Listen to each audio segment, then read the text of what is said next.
Hello guys, this is Riga89. Welcome back to my channel. Subscribe if you haven't yet and check out my previous videos. Today I will try to turn on my old PSP 1000. I say old because it's really old. It's a PSP that one of my best friends gave me for Christmas for free because he knows that I love Sony console, as you can probably tell, and we used to play this PSP together back in I think 2005 when he actually bought it in a Blockbuster store. So it's really old. But the problem is that he didn't give me the charger, and the battery is probably dead. In fact, this is still the original PSP 1000 battery, but he didn't charge it for about, I don't know, maybe 10 years or so it's probably dead. So today I've decided to give it some love and buy a new charger. A MicroSD adapter, the Memory Stick Pro Duo, which can support up to 2 different MicroSD.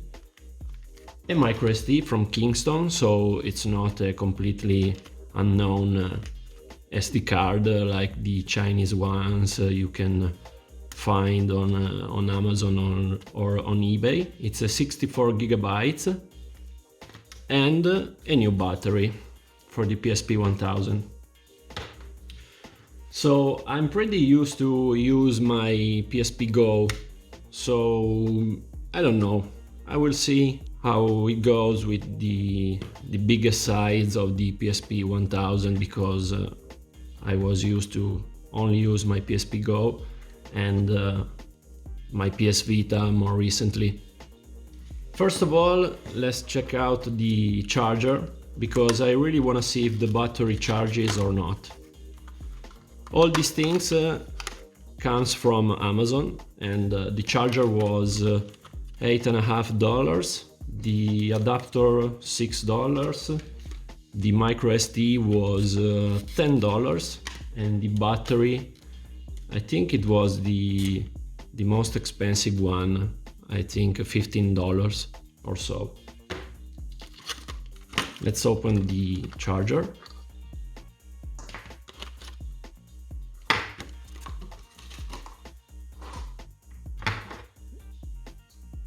And the charger is obviously different from the PSP Go one, so I had to buy it.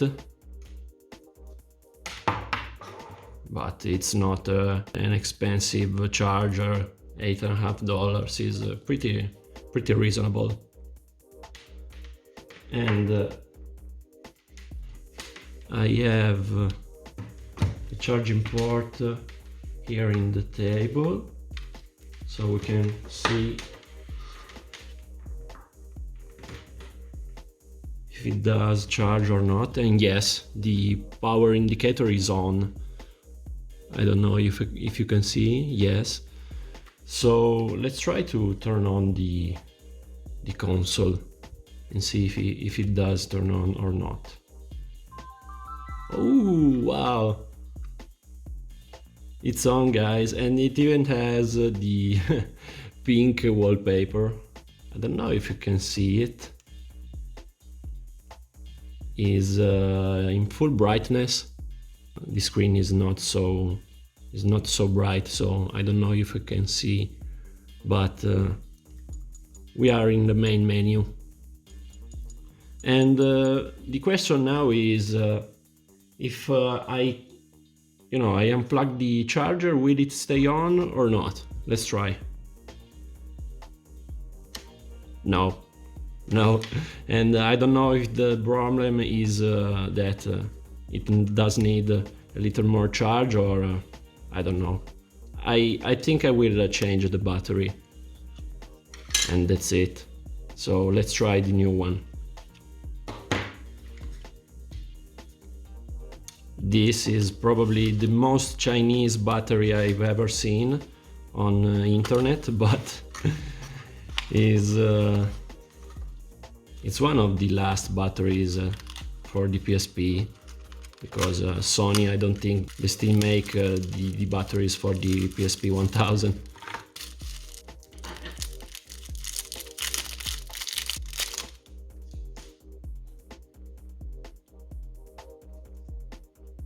The size is the same. Yeah, it does fit.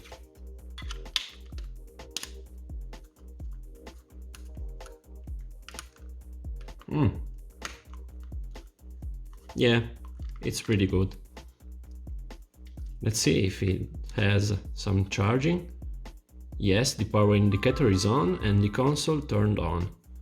So yeah, 14 bucks well spent, because now I can use the console.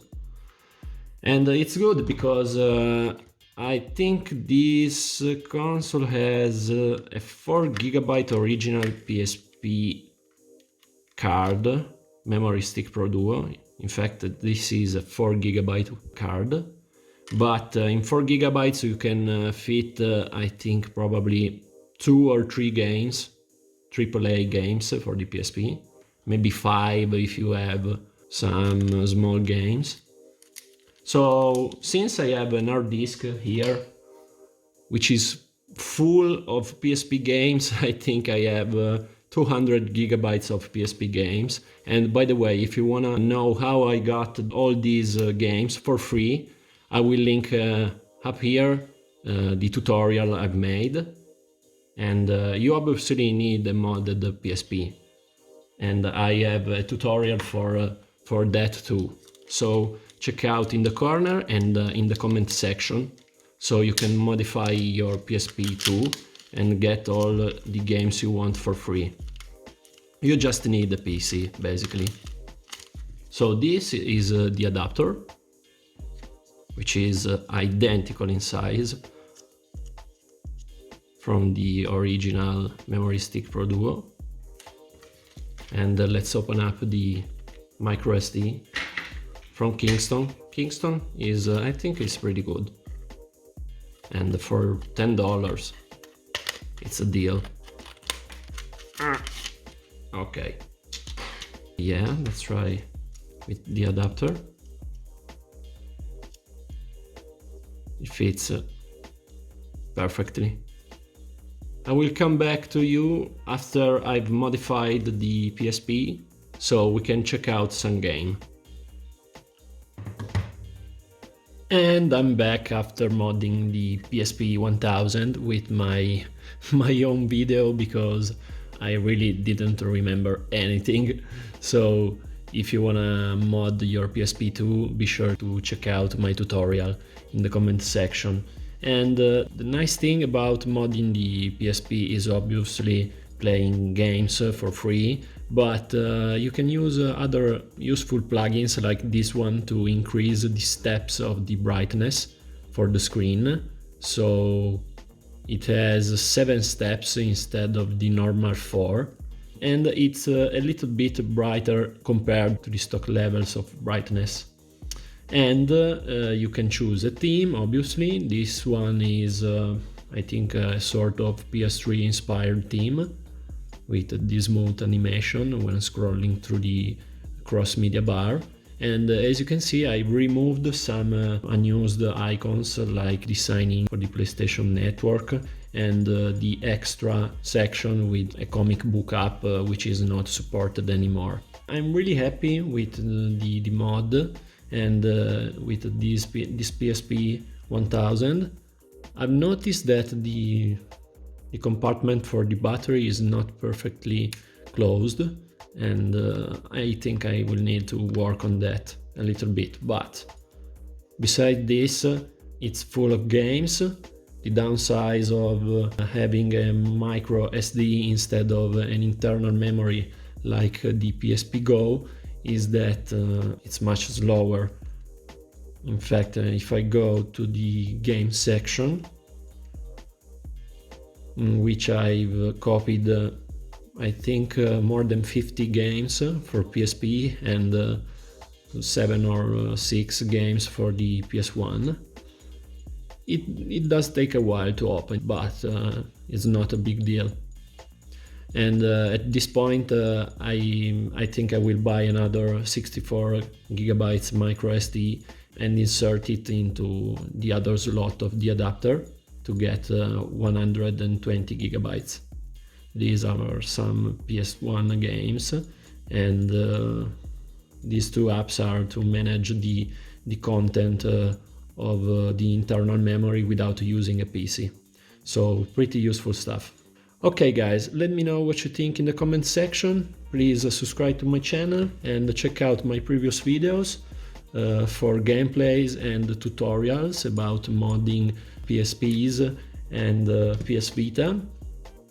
And I will see you in the next videos.